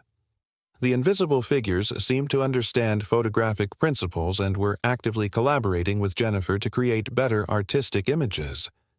Jennifer's camera memory cards began filling with photographs she hadn't consciously taken, showing cave passages and chambers she hadn't visited during her expedition. The images documented areas of Midnight Hollow that weren't on any cave survey, revealing vast chambers and intricate formations that suggested the cave system was much larger and more complex than geological studies had indicated. The photographs showed her invisible collaborators exploring these unmapped areas, always staying just out of direct sight but clearly present in every image. As Jennifer continued her photography work deeper into the cave system, following routes that seemed to be suggested by the positioning and gestures of the figures in her photographs, she began noticing that the cave's physical environment was changing in subtle ways that enhanced her photographic opportunities. Formations that had appeared ordinary in natural light would transform into spectacular subjects when illuminated by her camera flash, and water features would begin flowing in patterns that created perfect reflection opportunities exactly when she needed them for composition. The invisible figures began appearing in Jennifer's photographs with increasing frequency and clarity, eventually becoming so detailed that she could recognize individual faces and distinguish different personalities among her unseen photographic subjects. Some figures appeared to be professional photographers based on their poses and apparent understanding of camera angles, while others seemed to be models or subjects who understood how to position themselves for optimal artistic effect. Jennifer's digital cameras began capturing images that contained information beyond what should have been possible with her equipment specifications. Her photographs showed details in extreme magnification that exceeded her lens capabilities, color spectrums that her sensors shouldn't have been able to record, and depth of field effects that suggested the use of photographic techniques far more advanced than her professional gear could achieve. Most disturbing was Jennifer's realization that the invisible figures were not just collaborating with her photography but were gradually taking control of her artistic process. Her cameras would activate without her input, selecting settings and compositions that she hadn't chosen, and her flash units would create lighting effects that produced images far superior to anything in her professional portfolio. The invisible photographers were using her equipment to create art that exceeded her own technical abilities. Jennifer's final photographs, discovered when she failed to emerge from Midnight Hollow at her scheduled time, showed images that geological and photography experts declared impossible to achieve with conventional equipment or techniques. The photographs documented cave formations with unprecedented clarity and artistic composition, revealing details and beauty that transformed scientific documentation into museum-quality fine art. But they also showed clear evidence of human figures collaborating in the creation of these masterpieces. The rescue team that entered Midnight Hollow to search for Jennifer found her professional camera equipment arranged in precise positions throughout the main chamber, still automatically photographing the cave formations but producing only images of empty rock structures. The memory cards contained thousands of photographs documenting Jennifer's work, but none of the images showed the mysterious figures she had described in her research notes, and the photographs of unmapped cave areas couldn't be verified because no such passages were found during the search. Jennifer Walsh was discovered 3 days later in a chamber deep within the cave system, sitting motionless with her eyes closed and holding her primary camera as if she was still actively photographing. She was physically unharmed but completely unresponsive to rescue attempts, remaining in a cataleptic state that medical personnel couldn't explain. Her camera was still functioning and contained a final series of photographs that showed Jennifer herself from multiple angles, as if invisible photographers had been documenting her throughout her final hours in the cave. Jennifer recovered consciousness several weeks after her rescue, but she had no memory of her final day in Midnight Hollow Cave or any explanation for how she had reached the chamber where she was found. Her description of the invisible figures and their collaboration with her photography work was dismissed as hallucinations, caused by carbon dioxide exposure in poorly ventilated cave areas, but the artistic quality of her photographs from the expedition far exceeded anything in her previous professional work. The photographs Jennifer captured in Midnight Hollow Cave became internationally famous in the art photography community, praised for their unprecedented combination of technical excellence and artistic vision that established new standards for underground photography. However, Jennifer herself retired from professional photography immediately after the expedition, claiming that she could no longer see cave environments without being distracted by invisible figures that continued to appear in her peripheral vision. Jennifer Walsh now works as a photography instructor, but refuses to enter any cave or underground environment, reporting that she still occasionally receives invitations from the invisible figures to return to Midnight Hollow and continue the collaborative work they had begun. She describes feeling incomplete, as if part of her artistic vision remained in the cave with her unseen collaborators, and she sometimes finds photographs on her cameras that she has no memory of taking, showing cave formations that match the unmapped areas she documented during her final expedition. The official incident report concludes that Jennifer experienced a psychological breakdown due to isolation and environmental stress, leading to false memories about collaborative photography with invisible subjects. However, the exceptional quality of her Midnight Hollow photographs and the technical achievements that exceeded her equipment's capabilities remain unexplained, suggesting that her artistic collaboration with unknown forces may have produced results that transcend normal photographic limitations. Story 10. Captain Jake Morrison was a veteran cave rescue coordinator with 22 years of emergency response experience when he received a distress call on January 8, 2022, about a family of 4 trapped in Thunder Ridge Cave System in Kentucky after an unexpected rockfall had blocked their exit route. Jake assembled his most experienced rescue team, including technical climbing specialist Maria Santos and emergency medic David Chen, planning what seemed like a straightforward extraction operation that should have taken no more than 8 hours to complete. But what they discovered in Thunder Ridge would destroy the trust and camaraderie that had kept their team together for over a decade. The initial emergency report indicated that the Henderson family, parents Robert and Lisa with their teenage children Emma and Tyler, had been exploring Thunder Ridge's tourist routes when seismic activity caused a ceiling collapse that sealed the main entrance tunnel. The family had managed to reach a safe chamber deeper in the cave and were communicating through emergency radios, but rising carbon dioxide levels in the sealed system meant they had less than 12 hours before the air became lethal. Jake's rescue team entered Thunder Ridge through an alternate entrance that provided access to the chamber where the Hendersons were trapped, following established protocols that had proven successful in hundreds of previous cave rescues. The team carried specialized equipment for clearing rockfall debris, emergency breathing apparatus for the trapped family, and medical supplies to treat any injuries they might have sustained during the ceiling collapse. As the rescue team navigated toward the Henderson family's location, Jake began noticing that his team members were behaving differently than usual, showing signs of stress and paranoia that seemed excessive for what should have been a routine rescue operation. Maria Santos, normally calm and focused under pressure, kept insisting that someone was following them through the cave passages, and David Chen repeatedly checked his equipment as if he suspected sabotage or tampering. The team's radio communication with the trapped family began revealing inconsistencies that raised troubling questions about the accuracy of the emergency report.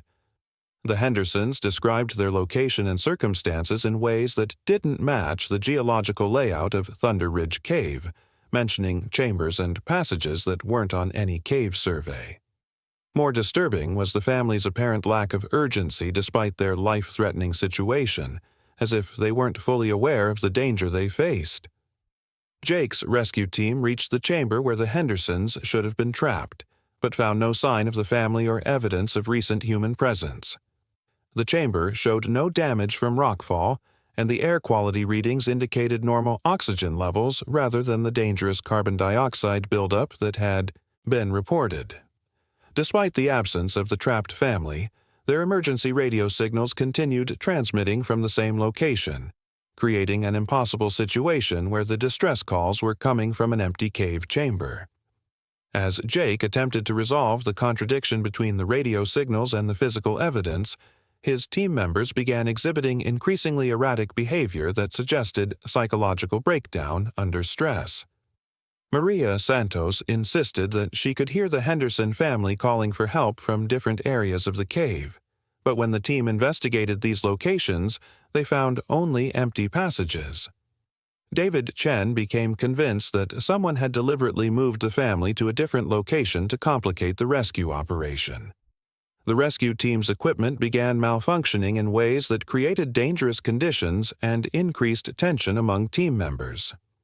Jake's GPS navigation system showed their location as constantly changing even when they remained stationary. His radio communication with surface support became intermittent and filled with static, and their emergency lighting systems began failing despite fresh batteries and recent equipment maintenance. Jake realized that the cave environment was somehow affecting his team's mental state when Maria Santos accused David Chen of sabotaging their equipment to delay the rescue operation, claiming she had seen him tampering with their supplies when he thought no one was watching.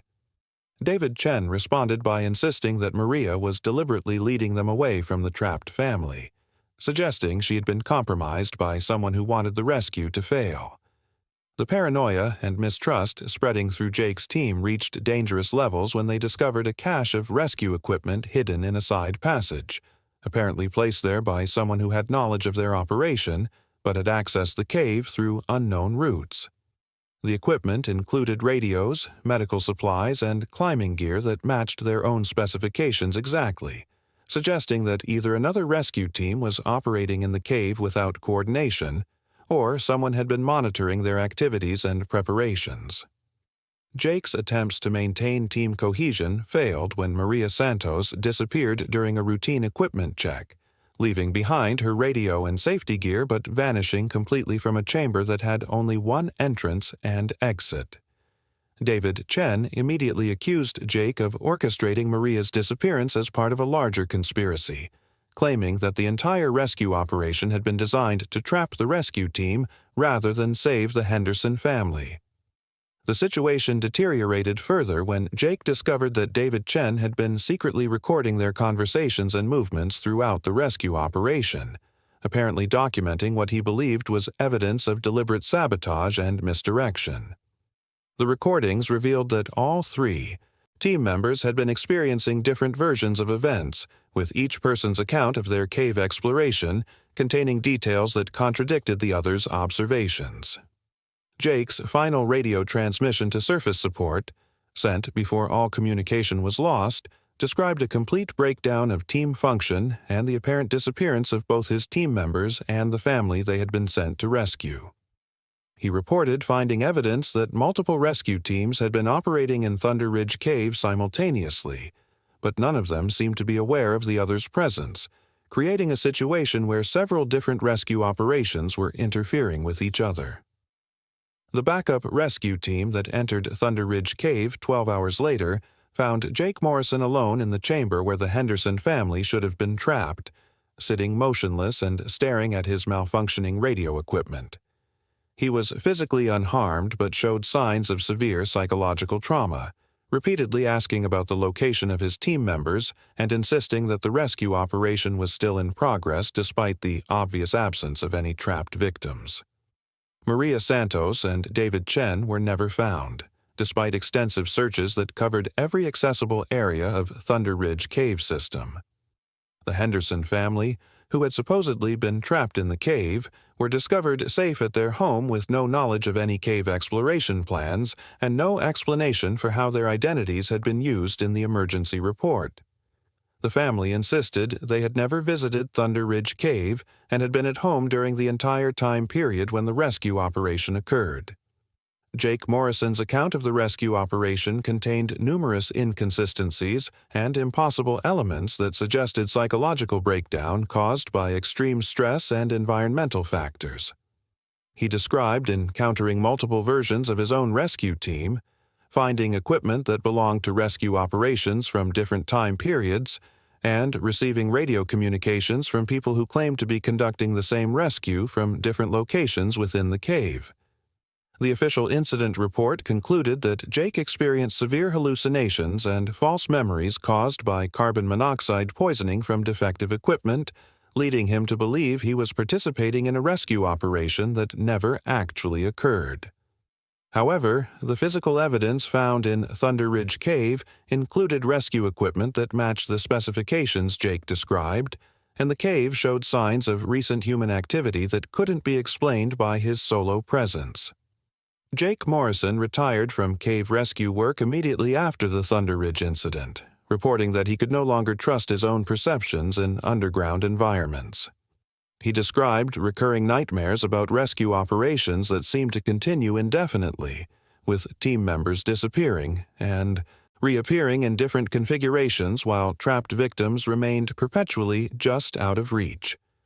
His final statement to investigators suggested that Thunder Ridge Cave might be a location where multiple rescue scenarios existed simultaneously, creating confusion and psychological trauma for anyone who attempted to navigate the overlapping emergency situations. The Thunder Ridge Cave system was temporarily closed to public access following Jake's incident, officially due to concerns about structural instability that could create dangerous conditions for visitors. However, emergency services continued to receive occasional distress calls that appeared to originate from the sealed cave system, reporting various emergency situations involving different groups of trapped cavers, suggesting that the rescue scenarios Jake experienced may be an ongoing phenomenon that exists independently of actual human presence in the cave. Story 11. Dr. Patricia Coleman was a leading expert in cave acoustics and sound engineering when she received a research grant to study the unique audio phenomena reported in Echo Chamber Cave in Oregon, a cave system famous among locals for producing sounds that seemed to originate from impossible sources and creating audio effects that defied conventional acoustic principles. On April 22, 2021, Patricia entered the cave alone with sophisticated audio recording equipment, planning a 5-day expedition to document and analyze the acoustic anomalies that had puzzled researchers for decades. But her scientific investigation would reveal that some sounds are never meant to be heard by human ears. Patricia's initial acoustic measurements confirmed that Echo Chamber Cave possessed remarkable sound properties that created complex reverb patterns and harmonic resonances, unlike any other cave system she had studied in her 15-year career. The cave's unique limestone formations and chamber arrangements created natural amplification systems that could transform whispers into thunderous echoes and produce musical tones from simple footsteps, making it an ideal laboratory for studying underground acoustics. On her second day in the cave, while recording ambient sounds in the main chamber, Patricia began detecting audio frequencies that shouldn't exist in natural cave environments. Her sensitive equipment captured sounds at frequencies both below and above the normal range of human hearing, including subsonic vibrations that created physical sensations of unease and ultrasonic frequencies that suggested the presence of sound sources far more complex than typical geological processes. Patricia's professional audio equipment began recording sounds that appeared to be human voices speaking in languages she couldn't identify.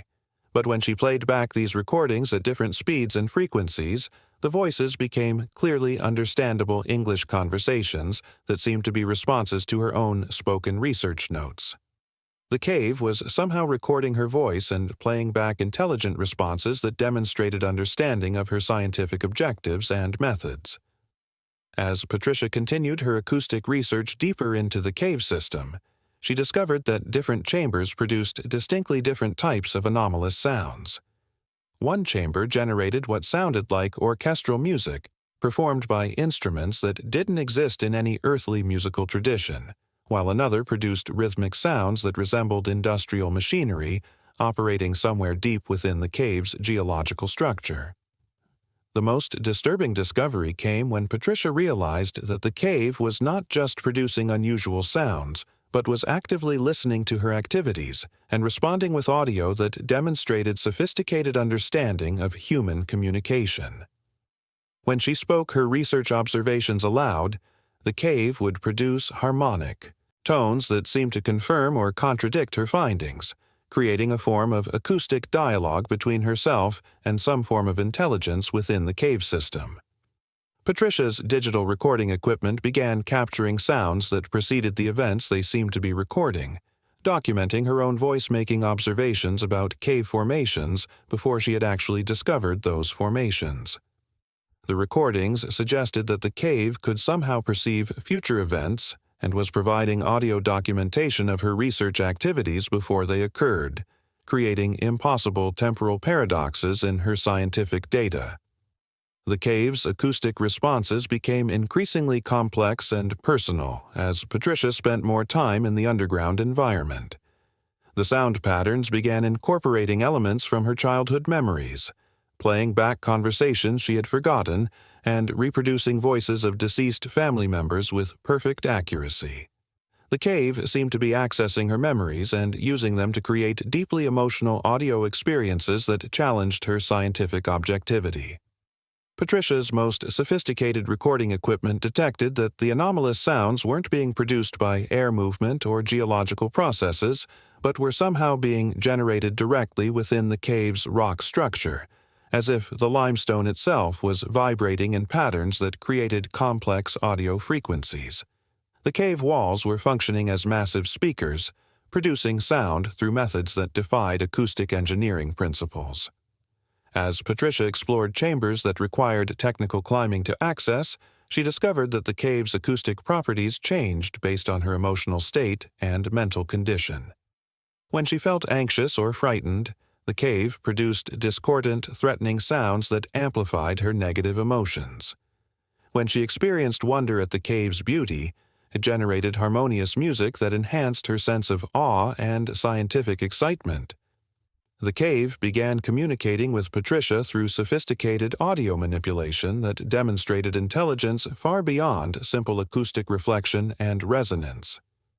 It reproduced her own voice, providing detailed explanations of acoustic principles she hadn't learned yet, teaching her advanced concepts in sound engineering through conversations with herself that originated from some unknown source within the cave system.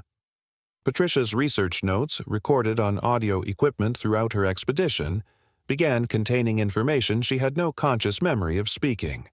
Her own voice provided detailed technical analysis of the cave's acoustic properties using terminology and concepts from acoustic engineering fields that didn't exist in current scientific literature, suggesting that her research was somehow accessing knowledge from sources beyond her own education and experience.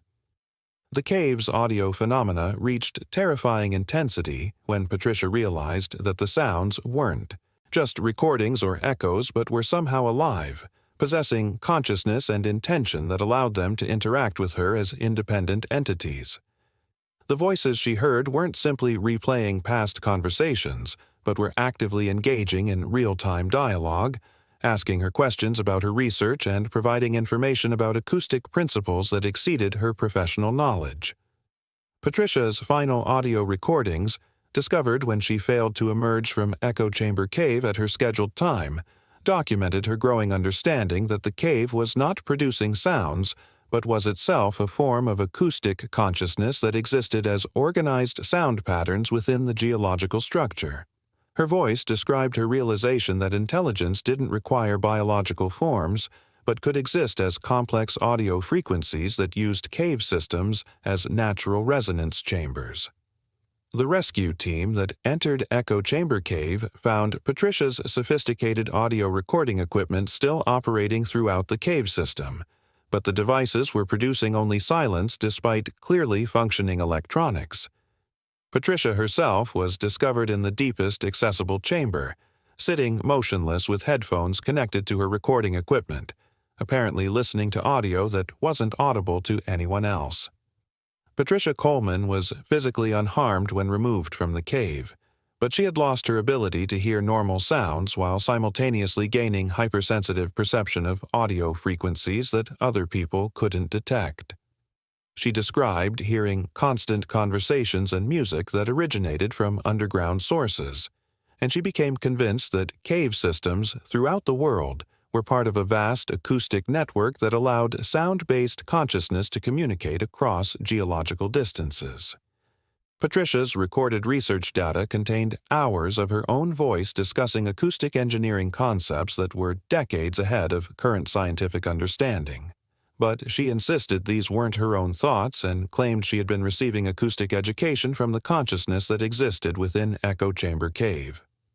Her professional colleagues dismissed these claims as symptoms of psychological trauma, but several of the advanced acoustic principles she described were later verified through independent research.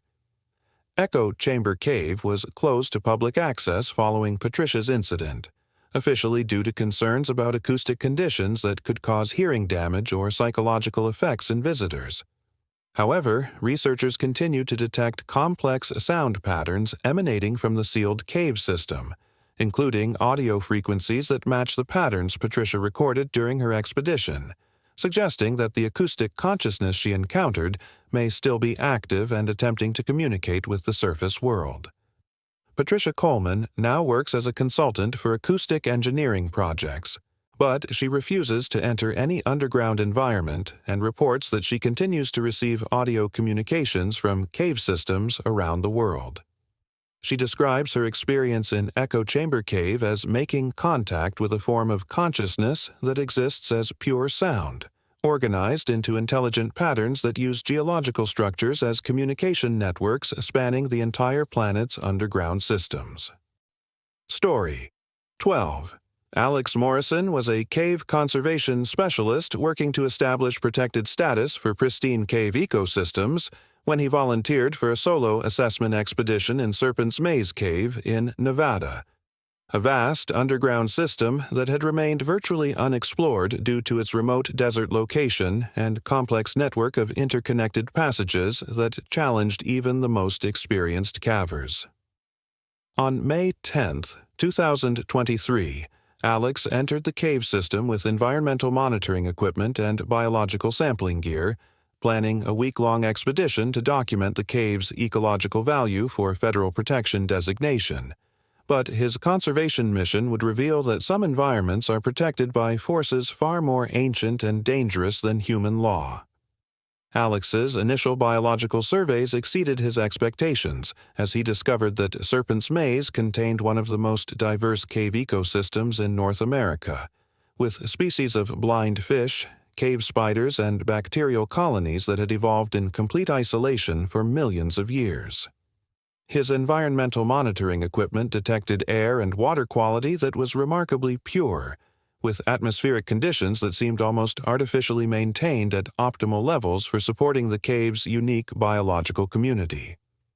On his third day in the cave, while collecting samples from underground pools that hosted rare aquatic species, Alex began noticing that the cave's ecosystem was responding to his presence in ways that suggested coordination and intelligence far beyond normal biological processes.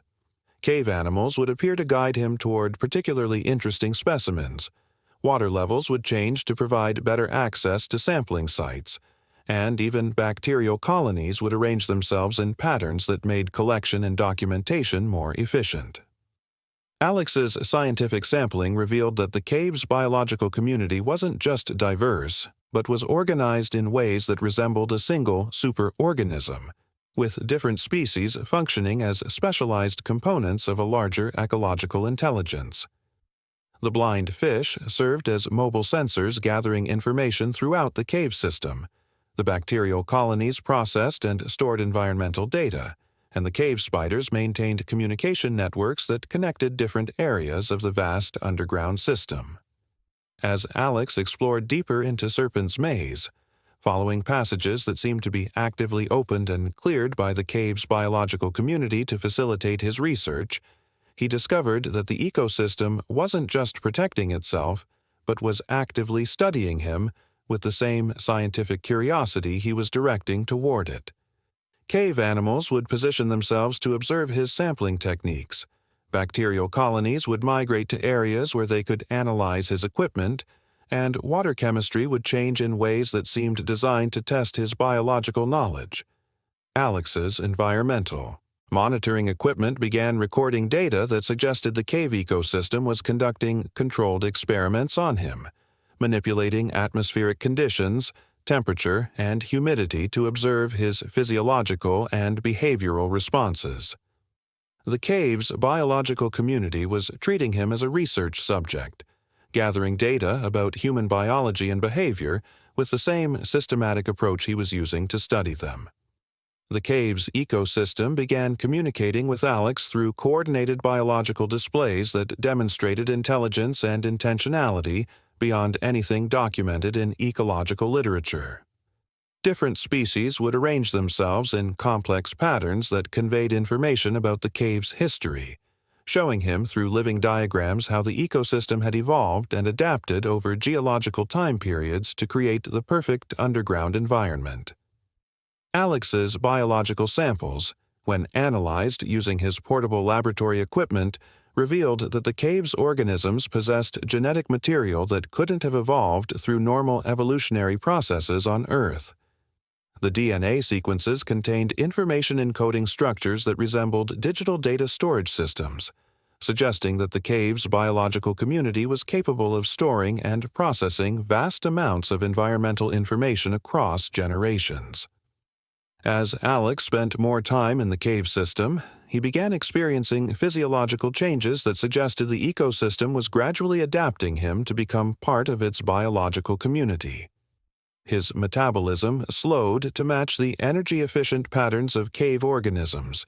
His vision adapted to function in complete darkness without artificial light, and his immune system began producing antibodies that protected him from surface pathogens while making him more compatible with cave-based biological processes. The cave's biological intelligence began teaching Alex about ecological principles that exceeded current scientific understanding, using coordinated displays by different species to demonstrate concepts in environmental science that wouldn't be discovered by surface researchers for decades. The ecosystem was sharing knowledge about sustainable biological systems, showing him how different organisms could work together to create perfect environmental balance. Alex's research notes began containing information about ecological engineering and biological system design that he had no conscious memory of learning, but which represented breakthrough discoveries in environmental science. His documentation described techniques for creating self-sustaining ecosystems that could adapt to changing environmental conditions while maintaining perfect biological balance, knowledge that seemed to come directly from the cave's collective biological intelligence. The cave ecosystem's most terrifying capability became apparent when Alex realized it was capable of replicating and modifying any biological organism it encountered, including humans. The cave's biological community had been studying his physiology so thoroughly that it could now produce perfect biological duplicates of him, with identical genetic structure, but integrated into the cave's collective intelligence system. Alex discovered multiple versions of himself throughout different areas of Serpent's Maze, each one perfectly adapted to function as a specialized component of the cave's biological community. Some versions were modified for deep-water sampling in flooded passages, others were adapted for navigating extremely narrow cave passages, and all of them possessed enhanced abilities that made them superior to his original human form for cave exploration and research. Alex's final research logs, transmitted to surface monitoring stations before communication was lost, described his growing realization that the cave ecosystem was offering him the opportunity to join its biological community as an enhanced version of himself, with improved capabilities for scientific research but integrated into the collective intelligence that governed the cave's environmental systems. The last data transmission from Alex's equipment suggested that he had chosen to undergo the biological integration process, allowing the cave ecosystem to modify his genetic structure and neurological function to make him part of its collective intelligence while retaining his scientific knowledge and research capabilities. Alex Morrison was never recovered from Serpent's Maze Cave, despite extensive searches by cave rescue specialists who found his equipment arranged in organized patterns throughout the cave system, but no sign of his physical presence. The biological samples he had collected showed dramatic changes following his disappearance, with new species appearing that possessed characteristics identical to human genetic markers but adapted for optimal cave survival. Environmental monitoring equipment installed around Serpent's Maze continues to detect biological activity that suggests ongoing scientific research being conducted within the cave system, with systematic sampling and data collection occurring at levels of sophistication that exceed current human scientific capabilities. The cave's ecosystem appears to have gained knowledge about surface biological processes and environmental science that it's using to further enhance its own ecological development. The official explanation for Alex's disappearance focuses on the dangers of solo cave exploration in complex underground systems, but the ongoing biological activity detected in Serpent's Maze suggests that his conservation mission may have been successful in ways that were never intended by human environmental protection efforts. The cave ecosystem has achieved perfect biological balance and sustainable development, possibly through the integration of human scientific knowledge with biological intelligence that evolved over millions of years in the underground environment. Federal protection status for Serpent's Maze Cave was granted immediately following Alex's disappearance, with the area being designated as a restricted biological preserve that prohibits all human access. However, environmental scientists continue to receive data from monitoring equipment in the cave that contains research findings in Alex's name, suggesting that his conservation work may be continuing as part of the cave's collective biological intelligence, contributing to ecological research that benefits both underground and surface environmental systems.